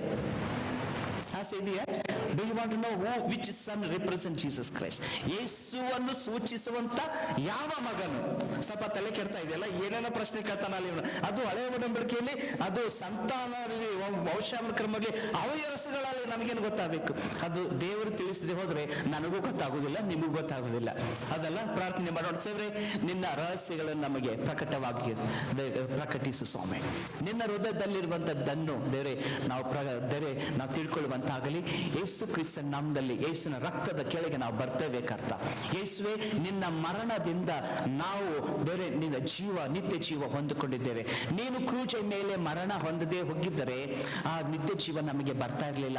ಈ ಸತ್ಯ ನಮಗೆ ಪ್ರಕಟವಾಗಲಿ ಯೇಸು ನಾಮದಲ್ಲಿ ತಂದೆಯೇ, ಆಮೇನ್. ನನ್ನ ಪ್ರಾರ್ಥನೆಯಲ್ಲಿ ಸ್ವಲ್ಪ ನಿಮಗೆ ನಾನು ಸುಳಿವು ಕೊಟ್ಟಿದ್ದೇನೆ. ಯೇಸುವಿನ ಮರಣದಿಂದ ನಮಗೆ ಜೀವ ಬಂತು. ಈಗ ನಿಮಗೆ ಸುಳಿವು ಸ್ವಲ್ಪ ಸಿಕ್ತು ಅಂತ ಅನ್ನಿಸ್ತದೆ. ದಾವೀದನ ನಾನು ಓದಿದಂತ ಹೆಸರುಗಳಲ್ಲಿ, ಅಂದ್ರೆ 19 ಹೆಸರುಗಳಿವೆ, ಅಂದ್ರೆ ನಿಜವಾಗೂ 20 ಮಕ್ಕಳು. ಅದರಲ್ಲಿ ಯಾವ ಹೆಸರು ಯೇಸುವನ್ನು ಸೂಚಿಸುವಂತದ್ದು? ಪ್ರತಿಯೊಂದು ಹೆಸರಿಗೆ ಇಬ್ಬರಲ್ಲಿ ಕೆಲವೊಂದು ಪದಗಳಿವೆ, ಅದನ್ನು ನಾನು ಹೇಳ್ತಾ ಇಲ್ಲ, ಅದು ಅವಶ್ಯಕತೆ ಇಲ್ಲ. ಆದರೆ ಈ ಮಕ್ಕಳಲ್ಲಿ, ದಾವೀದನಿಗೆ ಹುಟ್ಟಿದಂತಹ ಮಕ್ಕಳಲ್ಲಿ ಯಾವ ಮಗುವು ಯೇಸುವಿನ ಮರಣವನ್ನು ಸೂಚಿಸ್ತದೆ? ಸಿಸ್ಟರ್ ಸೊಲೊಮೋನನು. ಓಕೆ, ಮತ್ತೆ ಸೊಲೊಮೋನನಿಗಿಂತ ಜ್ಞಾನವುಳ್ಳವನು ಇದ್ದಾನೆ ಅಂತ ಯೇಸು ಹೇಳ್ತಾನೆ. ಸೊಲೊಮೋನನ ಹೆಸರು. ಓಕೆ, ಮತ್ತೆ ನೋಡೋಣ, ಬೈಬಲ್ ತೆಗೆದು ನೋಡೋಣ. ಓಕೆ, ಬನ್ರಿ, ನನ್ನ ಜೊತೆಗೆ ಬನ್ರಿ. 2ನೇ ಸಮುವೇಲ 12ನೇ ಅಧ್ಯಾಯ. 2ನೇ ಸಮುವೇಲ 12ನೇ ಅಧ್ಯಾಯ 1-12 ವಚನಗಳು.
ನಾತಾನನನ್ನು ದಾವೀದನ ಬಳಿಗೆ ಕಳುಹಿಸಿದನು. ಅವನು ಇವನ ಹತ್ತಿರ ಬಂದು ಹೇಳಿದ್ದೇನೆಂದರೆ, ಒಂದು ಊರಲ್ಲಿ ಇಬ್ಬರು ಮನುಷ್ಯರಿದ್ದರು. ಒಬ್ಬನು ಐಶ್ವರ್ಯವಂತನು, ಇನ್ನೊಬ್ಬನು ಬಡವನು. ಐಶ್ವರ್ಯವಂತನಿಗೆ ಬಹಳ ಕುರಿ ದನಗಳಿದ್ದವು. ಬಡವನಿಗೆ ಒಂದು ಕುರಿಮರಿಯೂ ಒಂದು ಬೇರೆಯೂ ಇರಲಿಲ್ಲ. ಅವನು ಅದನ್ನು ಕೊಂಡುಕೊಂಡು ಸಾಕುತ್ತಿದ್ದನು. ಅದು ದೊಡ್ಡದಾಗುವವರೆಗೂ ಮಗಳಂತೆ ಅವನ ಸಂಗಡಲು ಅವನ ಮಕ್ಕಳ ಸಂಗಡಲು ಇದ್ದುಕೊಂಡು ಅವನೊಡನೆ ರೊಟ್ಟಿ ತಿನ್ನುತ್ತಾ ಅವನ ಪಾತ್ರೆಯಲ್ಲಿ ನೀರು ಕುಡಿಯುತ್ತಾ ಇತ್ತು. ಅವನ ಎದೆಯ ಮೇಲೆ ಒರಗಿಕೊಂಡು ನಿದ್ರೆ ಮಾಡುತ್ತಿತ್ತು. ಒಂದು ದಿವಸ ಐಶ್ವರ್ಯವಂತನ ಮನೆಗೆ ಒಬ್ಬ ಪ್ರಯಾಣಿಕನು ಬಂದನು. ಆಗ ಐಶ್ವರ್ಯವಂತನು ತನ್ನ ಕುರಿ ದನಗಳಿಂದ ಏನು ತೆಗೆದುಕೊಳ್ಳದ ಮನಸ್ಸಿನಲ್ಲೇ ಆ ಬಡವನ ಕುರಿಮರಿಯನ್ನು ಹಿಡಿದು ಅತಿಥಿಗೋಸ್ಕರ ಅದನ್ನು ಅಡಿಗೆ ಮಾಡಿಸಿದನು ಎಂಬುದೇ. ಇದನ್ನು ಕೇಳಿ ದಾವೀದನು ಆ ಮನುಷ್ಯರ ಮೇಲೆ ಬಹಳವಾಗಿ ಕೋಪಗೊಂಡು, ನಾತಾನನಿಗೆ, ಯೆಹೋವನೇ, ಆ ಮನುಷ್ಯನು ಸಾಯಲೇಬೇಕು. ಅವನು ಕರುಣೆಯಿಲ್ಲದೆ ಹೀಗೆ ಮಾಡಿದ್ದರಿಂದ ಆ ಕುರಿಮರಿಗಾಗಿ 4 ರಷ್ಟು ಹಿಂದಕ್ಕೆ ಕೊಡಬೇಕು ಅಂದನು. ಸುಳಿವು ಸಿಕ್ತಾ? ಈಗ ನಾನು ವಿಷಯಕ್ಕೆ ಬರ್ತೇನೆ. ಹೆಬ್ರೋನ್ನಲ್ಲಿ ದಾವೀದನಿಗೆ ಹುಟ್ಟಿದಂತ ಮಕ್ಕಳು 6. ಯೆರೂಸಲೇಮ್ ಬಂದ ಮೇಲೆ ದಾವೀದನಿಗೆ ಹುಟ್ಟಿದಂತ ಅದರ ಮಧ್ಯೆ ಒಂದು ಮಗು ಹುಟ್ಟುತ್ತಲ್ಲ ಎಲ್ಲಿ? 6 ಮಂದಿ ಮಕ್ಕಳು ಹೆಬ್ರೋನ್ನಲ್ಲಿ ಹುಟ್ಟಿದ್ರು. ದಾವೀದನು ಯೆರೂಸಲೇಮಿಗೆ ಬಂದ. ಯೆರೂಸಲೇಮ್ನಲ್ಲಿ 7 ಉಂಟು. ಈ 6ನೇ ಮಕ್ಕಳಾದ್ಮೇಲೆ 7ನೇ ಒಬ್ಬ ಮಗನು ಹುಟ್ಟಿದ. 8, 9, 10, 11 ಸೊಲೊಮೋನನು ಲಾಸ್ಟ್. ಅದಾದ್ಮೇಲೆ ಸೊಲೊಮೋನ್ ಆದ್ಮೇಲೆ ಮತ್ತೆ ಬೇರೆ ಒಂದು ಮಕ್ಕಳು ಹುಟ್ಟಿದ್ರು. ಯಾವ ಮಗು ಇಲ್ಲಿ ಸೂಚಿಸುವಂತದ್ದು ಕುರಿಮರಿ ಆಗಿರುವಂತ ಆ ಮಗನು. ಅವನ ಎಕ್ಸಾಕ್ಟ್ಲಿ. ಈಗ ನಿಮಗೊಂದು ಪ್ರಶ್ನೆ, ಸಿಟ್ಟು ಪ್ರಶ್ನೆ ಬರ್ತದೆ. ಏನಪ್ಪಾ ಅಂತಂದ್ರೆ, ಉರಿಯನ ಹೆಂಡತಿಯಾದ ಬೆರ್ಷೆಬದಲ್ಲಿ ಹುಟ್ಟಿದ ಮಗು ಪಾಪದಿಂದ ಬಿಡ್ತು. ಯೇಸುವಿಗೆ ನೀ ಹೆಂಗ ಸೂಚಿಸಂತೆ ನೀವು ನಾನು ಸಿಟ್ಟು ಮಾಡಿ ಬಯಸಿರಿ. ಅದೇ ಯೇಸು ಪಾಪವಿಲ್ಲದವನಾಗಿ ಹುಟ್ಟಿದ. ಆ ಉರಿಯನ ಹೆಂಡತಿಯಲ್ಲಿ ದಾವೀದನಿಗೆ ಹುಟ್ಟಿದಂತ ಮಗು ಪಾಪದಿಂದ ಹುಟ್ಟಿದ್ದು. ಆದ್ರೆ ಇಲ್ಲಿ ಪ್ರಶ್ನೆ ಬರುವಂತದ್ದು ನಿರ್ದೋಷಿ, ಇನ್ನಸೆಂಟ್, ನಿರ್ದೋಷಿಯಾಗಿದ್ದವನು. ಅದು ಯಾವ ಪಾಪ ಮಾಡಲಿಲ್ಲ. ಈಗ ಅಭಿಷೇಕ ಹೋಗೋಣ. ಈಗ ದಾವೀದನು ಮಾಡಿದ ತಪ್ಪನ್ನು ನಾತಾನನು ಬಂದು ಹೇಳ್ತಾನೆ. ಒಬ್ಬ ಇದ್ದ, ಅವನ ಐಶ್ವರ್ಯನಿದ್ದ, ಅವನಿಗೆ ಬಹಳ ಕುರಿಗಳಿದ್ದವು. ಅವನಿಗೆ ಮನೆಗೆ ಗೆಸ್ಟ್ ಬಂದ್ರು ಅಂತ, ನೆಂಟರು ಬಂದ್ರು. ಅವ್ರ ಅತಿಥಿ ಬಂದಾಗ ಪಕ್ಕದವನ ಮನೆ ಒಂದೇ ಕುರಿ ಮೇಲೆ ತಕೊಂಡು ಯಜ್ಞ ಮಾಡಿದ. ಅದು ದಾವೀದನು ಹೇಳ್ತಾನೆ 5ನೇ ವಚನ. ಇದನ್ನು ಕೇಳಿ ದಾವೀದನು ಆ ಮನುಷ್ಯನ ಮೇಲೆ ಬಹಳವಾಗಿ ಕೋಪಗೊಂಡು ನಾತಾನನಿಗೆ, ಯೆಹೋವನಾಣೆ, ಈಗ ನೋಡಿ ಒಂದು ಏನೇನ್ ಮಾಡ್ತಾನೆ, ಆಣೆ ಬಿಡ್ತಾನೆ, ಯೆಹೋವನಾಣೆ, ಆ ಮನುಷ್ಯನು ಸಾಯಲೇಬೇಕು. ಆಣೆ ಹೇಳ್ತಾನೆ, ಯೆಹೋವನಾಣೆ, ಆ ಮನುಷ್ಯನು ಸಾಯಲೇಬೇಕು ಅಂತ ಹೇಳುವಾಗ ಆ ಮನುಷ್ಯನು, ಆಗ ನಾತಾನನು ದಾವೀದನ ಕಡೆ ನೋಡಿ, ಆ ಮನುಷ್ಯನು ನೀನೇ. ನೋಡಿ, ಎಲ್ಲಿವರೆಗೆ ಆ ಮನುಷ್ಯನು ಸಾಯಲೇಬೇಕು. ನೋಡಿ, ಮನುಷ್ಯರಾದ ನಾವು ಹಾಗೆ. ಯಾರಾದ್ರೂ ತಪ್ಪು ಮಾಡಿ, ಯಾವನ ತಪ್ಪು ಮಾಡಿದ್ರೆ ಅವನು ಸಾಯಲೇಬೇಕು. ತೆಗೆದಾಕ್ಬಿಡ್ತೇವೆ, ಕಿತ್ತಾಕ್ಬಿಡ್ತೇವೆ. ಮನುಷ್ಯರ ಸ್ವಭಾವ ಹಾಗೆ. ಯಾವಾಗ ನಮ್ಮ ತಪ್ಪು ಈ ಕಡೆ ತಿರುಗ್ತದೋ ಆವಾಗ ನಾವು ಸಾಫ್ಟ್ ಕಾರ್ನರ್, ಬಹಳ ಮೃದು ಸ್ವಭಾವ, ಬಹಳಷ್ಟು ಕನಿಕರ ನಮ್ಮ ಮೇಲೆ. ಅದು ಭಾಷೆ ಹೇಳ್ತಿರ್ತಾರೆ, ಸ್ವಕನಿಕರ. ನಮ್ಮ ಮೇಲೆ ಬಹಳಷ್ಟು ಬೇರೆ ಯಾರ ತಪ್ಪು ಮಾಡಿದ್ರೆ ಕೈ ಸಲಾಕಿ ಎತ್ತಕೊಂಡು ಕೈ ಸುಟ್ಟು ಬಿಡ್ತೇವೆ. ಈಗ ನಾವು ತಪ್ಪು ಮಾಡಿದ್ರೆ ಸುಟ್ಕೋತೇವ? ನಮ್ಮನ್ನು ನಾವು ಅಷ್ಟು ಪ್ರೀತಿ ಮಾಡ್ತಾರೆ, ಅದೇ ನಿನ್ನನ್ನು ಪ್ರೀತಿಸ್ತಂತೆ ನಿನ್ನ ನೆರಳನ್ನು ಪ್ರೀತಿಸ್ತ. ಅದನ್ನ ನಾವು ಎಷ್ಟು ಸಾರಿ ಕನ್ನಡಿಯಲ್ಲಿ ನೋಡ್ಕೊಳ್ತೇವೆ. ಹಾಗೆ ಮನುಷ್ಯರ ಸ್ವಭಾವಪ್ಪ. ದಾವೀದನ ಹಾಗೆ ಅವನು ಬಹಳವಾಗಿ ಕೋಪಗೊಂಡು, ಏನು ರೋಷ, ಆವೇಶ, ಎಷ್ಟು ಸಿಟ್ಟು, ಅವನು ಯೆಹೋವನಾಣೆ ಆ ಮನುಷ್ಯನು ಸಾಯಲೇಬೇಕು. ಆದ್ರೆ ನಾತನು ಹೇಳ್ತಾನೆ, ಆ ಮನುಷ್ಯನು ನೀನೇ. ಆ ಮನುಷ್ಯನು ನೀನೇ ಎಂದಾಕ್ಷಣ ದಾವೀದನ ಏನ್ ಮಾಡ್ತಾನೆ ನೋಡ್ರಿ. ನಾವು ತಪ್ಪುಗಳನ್ನು ಬೇರೆಯವರ ಮೇಲೆ ಹಾಕಿ ಬಹಳಷ್ಟು ರೋಷಗೊಳ್ಳೋದು ಮನುಷ್ಯನ ಸ್ವಭಾವ. ಆದರೆ ದಾವೀದನು ತಾನು ತನ್ನ ತಪ್ಪನ್ನು ಅರಿವಾದಾಗ ಒಂದು ಕೆಲಸ ಮಾಡ್ತಾನೆ. 13ನೇ ವಚನ, ಅದೇ ಅಧ್ಯಾಯದಲ್ಲಿ ಆದ್ರೂ ಓದ್ರಿ.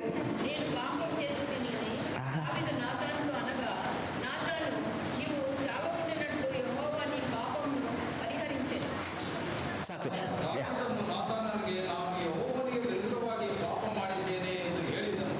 ನಾತಾನನು ಅವನಿಗೆ, ಯೆಹೋವನು ನಿನ್ನ ಪಾಪವನ್ನು ಕ್ಷಮಿಸಿದ್ದಾನೆ, ನೀನು ಸಾಯುವುದಿಲ್ಲ. ಸಾಕು. ಎಲ್ಲಿವರೆಗೆ ದಾವೀದನು ನಾನು ಪಾಪ ಮಾಡಿದ್ದೇನೆ ಎಂಬುದಾಗಿ ಅರಿಕೆ ಮಾಡೋವರೆಗೂ ಮರಣ ಅವನಿಗಾಗಿ ಇತ್ತು. ದಾವೀದನ ಪಾಪಕ್ಕೆ ಮರಣ ಬಂತು. ದೇವರು ದಾವೀದನನ್ನು ಮರಣದಿಂದ ತಪ್ಪಿಸಬೇಕು ಎಂಬುದಾಗಿ ಒಂದು ಮಗುವನ್ನು, ನಿರಪರಾಧಿ ನಿರ್ದೋಷಿಯಾಗಿರುವಂತಹ ಮಗುವನ್ನು ಆತನ ಮಾರ್ಗವಾಗಿ ಮಾಡಿದನು. ದಾವೀದನ ಮೇಲೆ ಕನಿಕರ ಪಟ್ಟು, ದಯೆ ಪಟ್ಟು ದಾವೀದನನ್ನು ಮರಣದಿಂದ ತಪ್ಪಿಸಬೇಕೆಂಬುದಾಗಿ ದೇವರು ಮಗುವನ್ನು ಒಂದು ಮಾರ್ಗವಾಗಿ ಇಟ್ಟನು. ದಾವೀದನು ಒಂದೇ ಸಾರಿ ಪಾಪ ಮಾಡಿದ್ದು. ಅದನ್ನ ನಾವೇನ್ ಮಾಡ್ತೇವೆ? ದಿನಾಲು ಪಾಪ ಮಾಡ್ತೇವೆ, ದಿನಾಲು ಕೊಲೆ ಮಾಡ್ತಿರ್ತೇವೆ, ದಿನಾಲು ಅಪಹಾಸ್ಯ ಮಾಡ್ತಿರ್ತೇವೆ, ದಿನಾಲು ಯಾರನ್ನು ಕೆಳಗೆ ಹಾಕ್ತಿರ್ತೇವೆ. ಆದರೆ ದಾವೀದನು ಒಂದೇ ಸಾರಿ ಪಾಪ ಮಾಡಿದ್ದಕ್ಕೆ ಅಷ್ಟು ಕನಿಕರವುಳ್ಳಂತ ದೇವರು ನಮ್ಮ ಮೇಲೆ ಅನೇಕ ಕನಿಕರವುಳ್ಳಿದ್ದಾನೆ. ದಾವೀದನು ಸಾಯಬಾರ್ದು, ಉಳಿಬೇಕೆಂಬುದಾಗಿ ದೇವರು ಆತನ ಮರಣವನ್ನು ತಪ್ಪಿಸುವುದಕ್ಕೆ ಒಂದು ಮಾರ್ಗ ಮಾಡಿದನು. ದೇವರು ಆ ಮಗುವನ್ನು ಹುಟ್ಟುವಂತೆ ಮಾಡಿದ. ದೇವರು ಮಗುವನ್ನು ಅಲ್ಲೇ ಸಾಯಿಸಬಹುದಾಗಿರ್ತಾರೆ, ಯಾಕೆ ಮಗುವನ್ನು ಹುಟ್ಟುವಂತೆ ಮಾಡಿದ? ದೇವರು ಆ ಮರಣವನ್ನು ದಾವೀದನಿಂದ ತಪ್ಪಿಸಬೇಕೆಂಬುದಾಗಿ ನಿರ್ದೋಷಿ, ನಿರಪರಾಧಿಯನ್ನು ತಂದ. ನಮ್ಮನ್ನು ನರಕದಿಂದ ತಪ್ಪಿಸಲು, ನಮ್ಮನ್ನು ಪಾಪದಿಂದ ತಪ್ಪಿಸಲು ಯೇಸುವನ್ನು ನಮಗಾಗಿ ಮಾರ್ಗವನ್ನು ಮಾಡಿದ. ಒಂದು ಸಾರಿ ಆತನ ಕನಿಕರ ಒಳ್ಳೆತನಕ್ಕಾಗಿ ಚಪ್ಪಾಳಿ ತಟ್ಟೋಣ. ಹಲ್ಲೆಲೂಯಾ. ಮಗು ಸಾಯುವುದಕ್ಕೆ ಯಾರು ತಪ್ಪು ಮಾಡಿದ್ರು? ಈಗ 15ನೇ ವಚನ ಸೆಕೆಂಡ್ ಪಾರ್ಟ್, 2ನೇ ಭಾಗ ಓದೋಣ.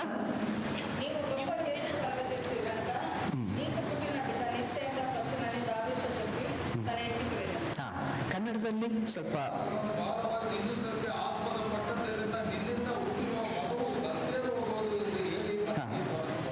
ಹುರಿಯನ ಹೆಂಡತಿಯಲ್ಲಿ ದಾವೀದನಿಗೆ ಹುಟ್ಟಿದ, ಅದು 2ನೇ ಭಾಗ, 15ನೇ ವಚನ.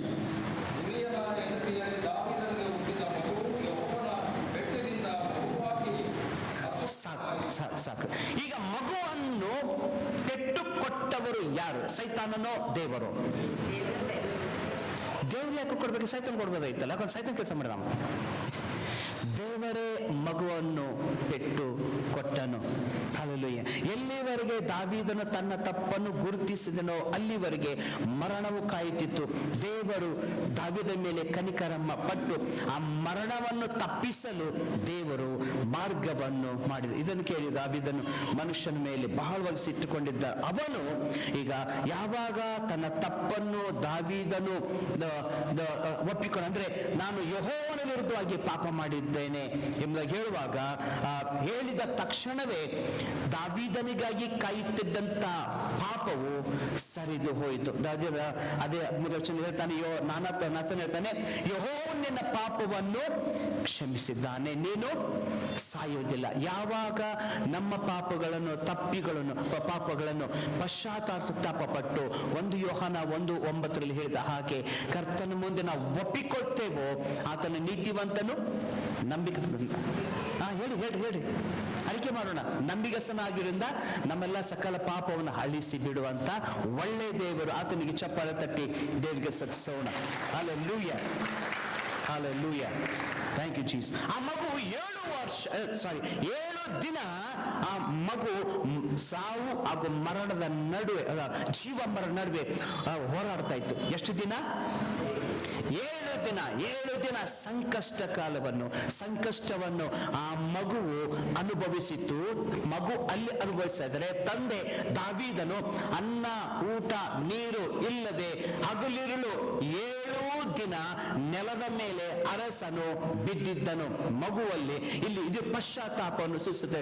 7 ದಿನ ಆತನು ಪಶ್ಚಾತ್ತಾಪ ಪಟ್ಟನು. 7 ದಿನ ಆತನು ಸಂಕಷ್ಟವನ್ನು ಅನುಭವಿಸಿದನು. ಮಗುವು 7 ದಿನ ಸಂಕಷ್ಟಕ್ಕೆ ಒಳಗಾಯಿತು. ಆ ಮಗುವು ಯೆಹೋವನಿಂದ ಪೆಟ್ಟು ತಿಂದಿತ್ತು. ಈ ಪದವು ಯೇಸುವನ್ನು ಸೂಚಿಸುತ್ತದೆ. ಯೆಶಾಯ ಪ್ರವಾದನೆ ಗ್ರಂಥ 53ನೇ ಅಧ್ಯಾಯ 4ನೇ ವಚನ ಯಾರಾದರೂ ಓದ್ತೀರಿ? ಯೆಶಾಯ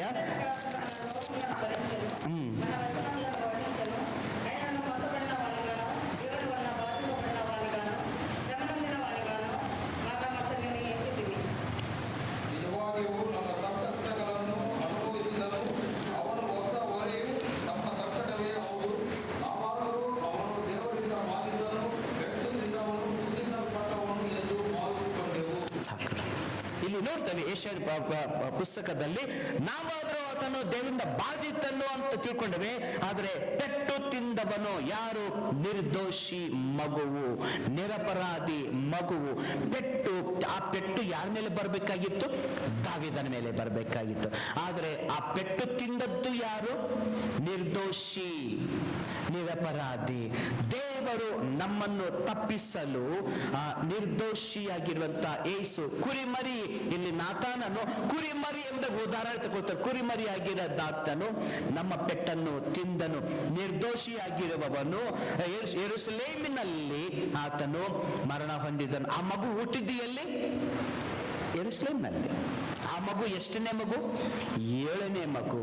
ಯೆರೂಸಲೇಮಿನಲ್ಲಿ ಹುಟ್ಟಿ ಯೆರೂಸಲೇಮಿನಲ್ಲಿ ಮರಣ ಹೊಂದಿದ್ದ ಆ ಮಗುವು ನಿರ್ದೋಷಿಯಾಗಿರುವಂತ, ಮುಂದೆ ಸಾಯ್ಲಿಕ್ಕಿರುವಂತ, ಮರಣ ಹೊಂದಿರುವಂತ ನಿರ್ದೋಷಿಯಾದ ಯೇಸು ಕ್ರಿಸ್ತನನ್ನು ಆ ಮಗುವು ಸೂಚಿಸುತ್ತದೆ. ಇದನ್ನು ಹಳೆಯ ಒಡಂಬಡಿಕೆಯಲ್ಲಿಂತ ದಾವೀದನು ಯೇಸು ಕ್ರಿಸ್ತನನ್ನು ಅನುಭವಿಸಿದನು.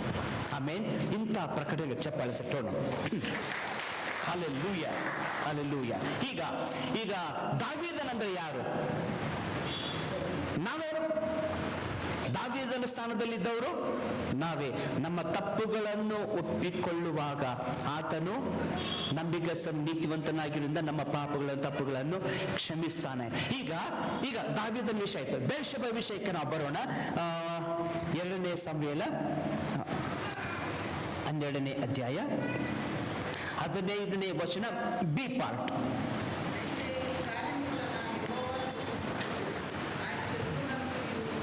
ಸಾಕು. ಉರಿಯನ ಹೆಂಡತಿಯಲ್ಲಿ ದಾವೀದನಿಗೆ ಹುಟ್ಟಿದ, ಇಲ್ಲಿ ನೋಡ್ರಿ ಪದ ನೋಡ್ರಿ, ಆಕೆ ಹೇಗೆ ಸಂಬೋಧನೆ ಮಾಡ್ತಿದ್ದೇವೆ. ಉರಿಯನ ಹೆಂಡತಿಯಲ್ಲಿ ಯಾರಿಗೆ ಹುಟ್ಟಿದ್ದು? ದಾವೀದನಿಗೆ ಹುಟ್ಟಿದ್ದು. ಉರಿಯನ ಮತ್ತೊಬ್ಬನ ಹೆಂಡತಿ, ಆಕೆ ಗರ್ಭ ಆಕೆವೆ. ಆಕೆ ಯಾರ ಹೆಂಡತಿ? ಸ್ವಲ್ಪ ಜೋರಾಗಿ ಹೇಳೋಣ. ಈಗ ನಾನು ಮುಗಿಸ್ತೇನೆ. ಆಕೆ ಉರಿಯನ ಹೆಂಡತಿ. ಆಕೆ ಎಲ್ಲಿ ಇರುವಂತ ಮಗು ಯಾರದ್ದು? ದಾವೀದನದ್ದು. ದಾವೀದನಿಗೆ ಹುಟ್ಟಿದಂತ ಮಗು ಉರಿಯನ ಹೆಂಡತಿಯಲ್ಲಿ ಇದೆ. ದಾವೀದನ ಆ ಮಗು ಜೀವಂತ ಇರುವವರೆಗೂ ಆಕೆ ಅಡ್ರೆಸ್ ಚೇಂಜ್ ಆಗಲಿಲ್ಲ, ಇವನ ಅಡ್ರೆಸ್ ಚೇಂಜ್ ಆಗಲಿಲ್ಲ. ಆತನ ಗುರುತಿಸುವಿಕೆ, ಐಡೆಂಟಿಫಿಕೇಶನ್, ಆಕೆಯ ಗುರುತಿಸುವಿಕೆ ಬದಲಾಗಲಿಲ್ಲ. ದಾವೀದನ ಗುರುತಿಸುವಿಕೆ ಬದಲಾಗಲಿಲ್ಲ. ಮಗು ಯಾವಾಗ ಸತ್ತಿತೋ, ಮರಣ ಹೊಂದಿದ ನಂತರ ಏನು ಗುರುತಿಸುವಿಕೆ ಏನು ಬದಲಾಯಿತು ಅಂತ ನೋಡೋಣ. 24ನೇ ವಚನ, ಇದೇ ಕಡೆ ವಚನ 2 ನಾನು ಮುಗಿಸ್ತೇನೆ. ಸಾಕು, ಮೊದಲೇ ಭಾಗ ಅಷ್ಟೇ. ತನ್ನ ಭಾರ್ಯ ದಾವೀದನು ತನ್ನ ಹೆಂಡತಿ, ಉರಿಯನ ಹೆಂಡತಿಯಾಗಿದ್ದವಳು ಇವನ ಹೆಂಡತಿ ಹೆಂಗಾದಳು? ಮಗು ಸತ್ತ ನಂತರ, ಪಾಪ ಪಾಪಿಯಾಗಿದ್ದಂತ ನಾವು ಯೇಸುವಿನ ಮರಣ ನಂತರ ನಮ್ಮ ಗುರುತಿಸುವಿಕೆ ಬದಲಾಯಿತು. ಹಲ್ಲೆಲೂಯ. ಆ ಮಗು ಸಾಯುವವರೆಗೂ ಆಕೆ ಉರಿಯನ ಹೆಂಡತಿಯಾಗಿದ್ಲು. ಮಗು ಸತ್ತ ನಂತರ ಆಕೆ ಯಾರಾದಳು? ನೀವೇ ಓದಿದ್ದು, ನೀವೇ ಓದಿದ್ದು 24ನೇ ವಚನ. ದಾವೀದನು ತನ್ನ ಹೆಂಡತಿಯಾದ, ಹೆಸರಿಗಿದೆ ಬೆತ್ಷೆಬೆ. ದಾವೀದನು ತನ್ನ ಹೆಂಡತಿಯಾದ, ಈ ದಾವೀದ ತನ್ನ ಹೆಂಡತಿಯಾದ ಬೆತ್ಷೆಬೆಗೆ ಸಂತೈಸಿ ಸಮಾಧಾನ ಹೊಂದಿಸಿ ಆಕೆಯಲ್ಲಿ ಹುಟ್ಟುವ ಮಗುವು, ಅದು ಕಡೆ ಮಗು ಸೊಲೊಮೋನ್. ಆಕೆ ಮೊದಲು ಆಕೆ ಬಾಣಂತಿ ಇದ್ಮೇಲೆ ಸ್ವಲ್ಪ ಮತ್ತೆ ಗರ್ಭಿಣಿ ಆಗುತ್ತೆ, ಸ್ವಲ್ಪ ಸಮಯ ಹಿಡಿತದಲ್ಲ. ಅದರ ನಡುವೆ ಕೆಲವೊಂದು ಮಕ್ಕಳು ಬೇರೆ ಮಕ್ಕಳು ಹುಟ್ಟಿದ್ರು. ನಂತರ ಸೊಲೊಮೋನನು ಹುಟ್ಟಿದ. ಅದಕ್ಕೆ ಕಡೆಯದಾಗಿ ಅಲ್ಲಿ ಹೆಸರು ಹೇಳಲ್ಪಟ್ಟಿದೆ. ಈಗ ಆ ಮಗುವನ್ನು, ಆ ನಿರ್ದೋಷಿ ಎಂಬ ಪದ ಯೇಸುವನ್ನು ಸೂಚಿಸುತ್ತದೆ. ಆ ನಿರ್ದೋಷಿ ಎಂಬುದು ದಾವೀದನು ತನ್ನ ಜೀವಿತದಲ್ಲಿ ಅನುಭವಿಸಿದ. ಹೊಸ ಒಡಂಬಡಿ ಹಳೆಯ ಒಡಂಬಡಿಕೆಯಲ್ಲಿದ್ದವರು, ಈ ಮಹಾಪುರುಷರು ಯೇಸುವನ್ನು ಅನುಭವಿಸಿದರು. ಹಾಗೆ ಹೊಸ ಒಡಂಬಡಿಕೆಯಲ್ಲಿರುತ್ತ ನಾವು ಯೇಸು ಕ್ರಿಸ್ತನ ಮರಣದ ಹೊಂದುವುದರಿಂದ ನಾವು ನಿತ್ಯ ಜೀವನ ಹೊಂದಿ 1000 ವರ್ಷ ಯೇಸು ಕ್ರಿಸ್ತನೊಂದಿಗೆ ಆಳುವೆವು ಎಂಬುದಾಗಿ ದೇವರು ನಮಗೆ ಪ್ರಕಟಿಸಿದ್ದಾನೆ. ಈ ಪ್ರಕಟಣೆಗಾಗಿ ದೇವರಿಗೆ ವಂದನೆಗಳು. Hallelujah, hallelujah. ಈಗ ಇನ್ನೊಂದು ಲಾಸ್ಟ್ ಒಂದು ಪ್ರಶ್ನೆಯನ್ನ ಇನ್ನೊಂದು ಹೇಳಿ ಮುಗಿಸ್ಬಿಡ್ತೇನೆ.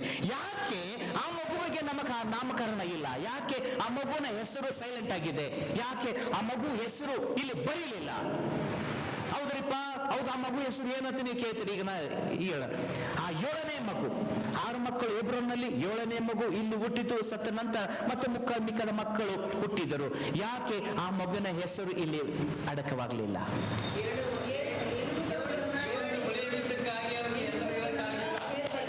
Amen, hallelujah, hallelujah. ಆ ಮಗು ಎಷ್ಟು ದಿನ? 7 ದಿನ ಇತ್ತು. 1 ದಿನ ಎಕ್ಸ್ಟ್ರಾ ಉಳಿದಿದ್ರೆ ಆ ಮಗುಗೆ ನಾಮಕರಣ ಮಾಡ್ಬೇಕಾಗ್ತಿತ್ತು. ಆ ಮಗುಗೆ ಹೆಸರು ಕೊಡ್ಬೇಕಾಗಿತ್ತು, ಯಾವುದೋ ಹೆಸರು ಕೊಡ್ಬೇಕಾಗಿತ್ತು. ಆದ್ರೆ ಆ ಮಗು ಆ ಹೆಸರು ಸೈಲೆಂಟ್ ಆಗಿ ಎಲ್ಲಿವರೆಗೆ ಕಾದಿತ್ತು? ಯೇಸುಗಾಗಿ ಕಾಯ್ದಿತ್ತು.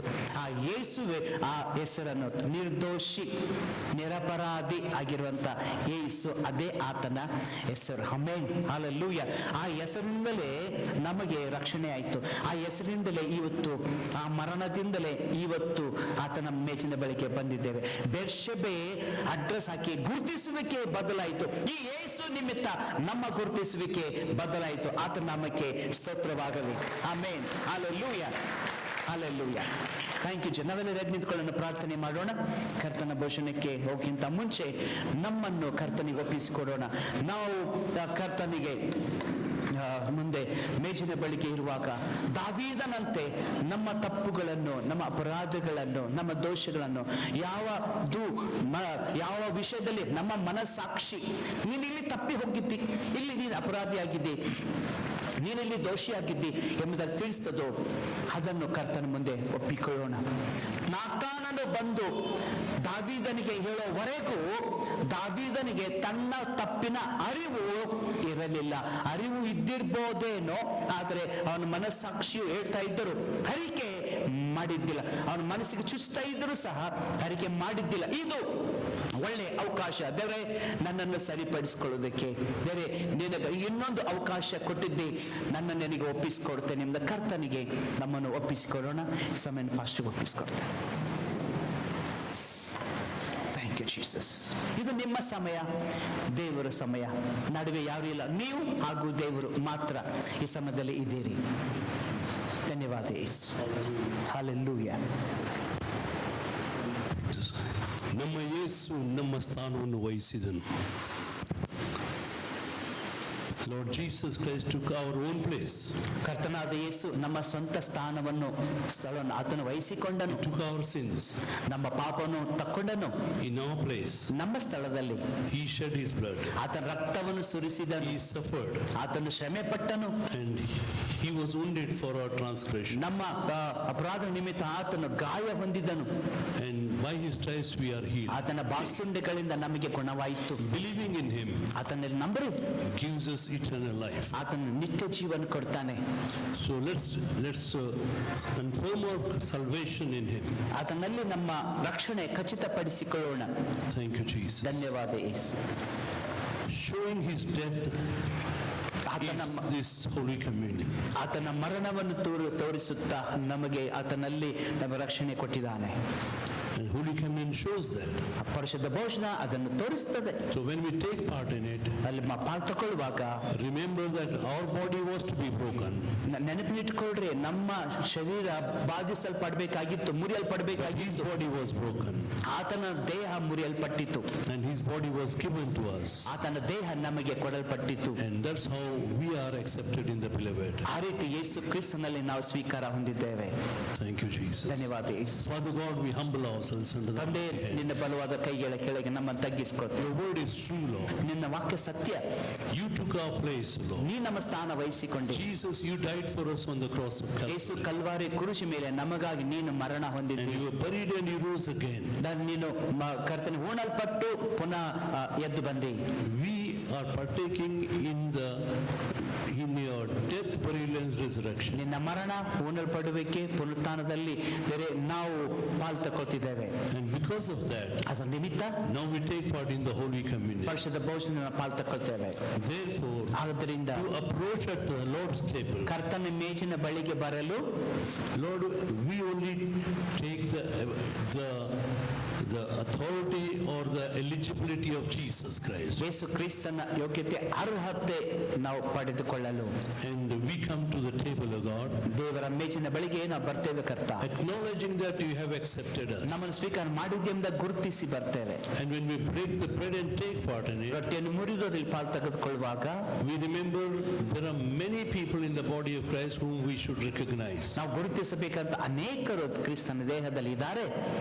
Lord, here we stand, O God. ಈಗೋ ನಾವಿಲ್ಲಿ ನಿಂತಿದ್ದೇವೆ. May your Holy Communion give us that grace and power to love everyone in the right way, in the same way. ಪರಿಶುದ್ಧ ಭೋಜನದಲ್ಲಿ ಸರಿಯಾದ ರೀತಿಯಲ್ಲಿ ಪ್ರತಿಯೊಬ್ಬರನ್ನು ನಾವು ಒಬ್ಬರನ್ನೊಬ್ಬರು ಗುರುತಿಸುವಂತಾಗಲಿ.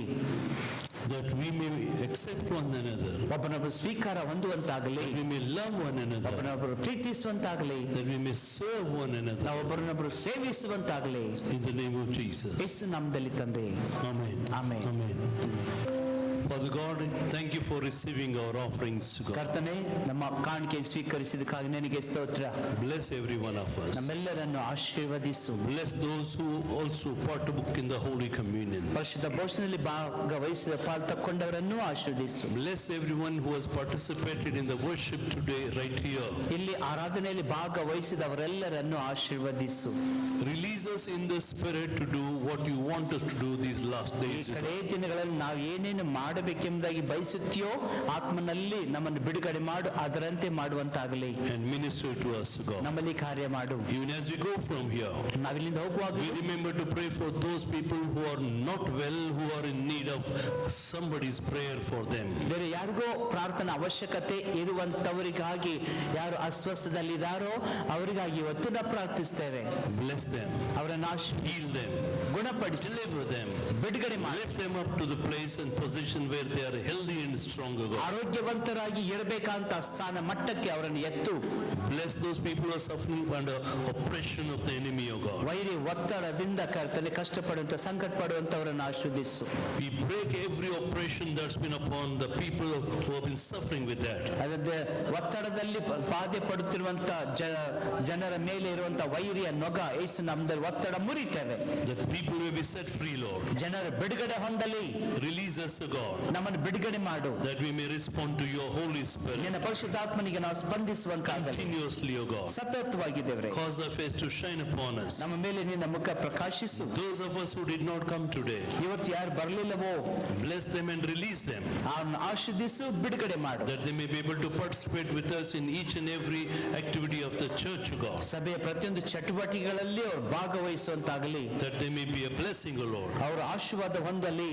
We give you glory, Master. wisdom. ನಿನಗೆಲ್ಲ ಗೌರವ ಕೊಡ್ತೇವೆ. We submit to your authority. ನಿನ್ನ ಅಧಿಕಾರಕ್ಕೆ Submit ಒಪ್ಪಿಸಿಕೊಡ್ತೇವೆ. to your lordship, O God. ನಿನ್ನ ಒಡೆತನಕ್ಕೆ Even ಒಪ್ಪಿಸಿಕೊಡ್ತೇವೆ. as we go from here, ನಾವಿಲ್ಲಿ ಹೋಗುವಾಗಲೂ may your hand be upon us. ನಿನ್ನ ಕೈ ನಮ್ಮ ಮೇಲೆ May ಇರಲಿ. your blood cover us. ನಿನ್ನ ರಕ್ತ ನಮ್ಮನ್ನು May your ಆವರಿಸಲಿ. angels go with us. ನಿನ್ನ ದೂತರು ನಮ್ಮ ಸಂಗಡ ಹೋಗಲಿ. Bless the work of our hands, O God. ನಮ್ಮ ಕೈ ಕೆಲಸಗಳನ್ನು ಆಶೀರ್ವದಿಸಿ. Bless our going out and coming in, O ನಾವು God. ಹೊರಗೆ ಹೋಗುವುದು ಬರುವುದು ಆಶೀರ್ವದಿಸಿ. Keep us away from every harm and danger, O God. ಪ್ರತಿಯೊಂದು ಎಲ್ಲ ಕೇಡಿನಿಂದ ನಮ್ಮನ್ನು ತಪ್ಪಿಸು. Release us in the Spirit, O God, that we may be useful vessels of the Holy Spirit, O God. ಆತ್ಮನಲ್ಲಿ ನಮ್ಮನ್ನು ಬಿಡುಗಡೆ ಮಾಡು ಸ್ವಾಮಿ. ನಿನ್ನ ಪರಿಶುದ್ಧ ಕೈಗಳಲ್ಲಿ ಉಪಯೋಗವಾಗುವ ಪಾತ್ರೆಗಳು ನಾವಾಗಿರಲಿ. Lord, we pray for this sister Esther Regina, suffering from kidney problems. Esther ರೆಜಿನಾಗಾಗಿ ಪ್ರಾರ್ಥಿಸೋಕೆ ಕಿಡ್ನಿ ಸಮಸ್ಯೆಯಿಂದ ಕಷ್ಟಪಡ್ತಿದ್ದಾಳೆ. Heal her, O God. ಆಕೆಯನ್ನು ಗುಣಪಡಿಸು. Only you can heal, O God. ನೀನು ಮಾತ್ರ ಗುಣಪಡಿಸಬಲ್ಲೆ. Man cannot heal, O God. ಮನುಷ್ಯನು ಗುಣಪಡಿಸಲಾಗನು. May she experience perfect healing in her body. ಆಕೆ ತನ್ನ ದೇಹದಲ್ಲಿ ಪರಿಪೂರ್ಣ ಆರೋಗ್ಯವನ್ನು ಸ್ವಸ್ಥತೆಯನ್ನು ಅನುಭವಿಸಲಿ. In the name of Jesus, ಯೇಸು ನಾಮದಲ್ಲಿ we pronounce healing and deliverance to every such people, O God. ಸ್ವಸ್ಥತೆಯನ್ನು ಬಿಡುಗಡೆಯನ್ನು ಅಂತ ಪ್ರತಿಯೊಬ್ಬ ಜನರ ಮೇಲೆ ಬಿಡುಗಡೆ ಮಾಡ್ತೇವೆ. We give you glory, Master. ನಿನಗೆಲ್ಲ ಗೌರವ ಕೊಡ್ತೇವೆ. In the name of Jesus. ಯೇಸು ನಾಮದಲ್ಲಿ Amen. Amen. Shall we receive the benediction? ಅಂತ್ಯಾಶದ ಹೊಂದಿಕೊಳ್ಳೋಣ. Now may the grace of our Lord Jesus Christ ಈಗ ನಮ್ಮ ಕರ್ತನಾದ ಯೇಸು ಕ್ರಿಸ್ತನ ಕೃಪೆಯು, and the love of God our Heavenly Father ನಮ್ಮ ಪರಲೋಕ ತಂದೆಯಾದ ದೇವರ ಪ್ರೀತಿಯು, and the sweet communion of the Holy Spirit ಪರಿಶುದ್ಧಾತ್ಮನ Madhura ಅನ್ಯೋನ್ಯತೆಯು be with us all forever. ನಮ್ಮೆಲ್ಲರ ಸಂಗಡ ಎಂದೆಂದಿಗೂ ಇರಲಿ. The Lord bless thee and keep thee. ಯೆಹೋವನು ನಿಮ್ಮನ್ನು ಆಶೀರ್ವದಿಸಿ ಕಾಪಾಡಲಿ. Lord make his face shine upon thee and be gracious unto thee. ಯೆಹೋವನು ಪ್ರಸನ್ನ ಮುಖದಿಂದ ನಿಮ್ಮನ್ನು ನೋಡಿ ನಿಮ್ಮ ಮೇಲೆ ದಯವಿಡಲಿ. The Lord lift up his countenance upon thee and give thee peace. ಯೆಹೋವನು ನಿಮ್ಮ ಮೇಲೆ ಕೃಪಾ ಕಟಾಕ್ಷವಿಟ್ಟು ಶಾಂತಿಯನ್ನು ಅನುಗ್ರಹಿಸಲಿ. Amen. ಆಮೆನ್.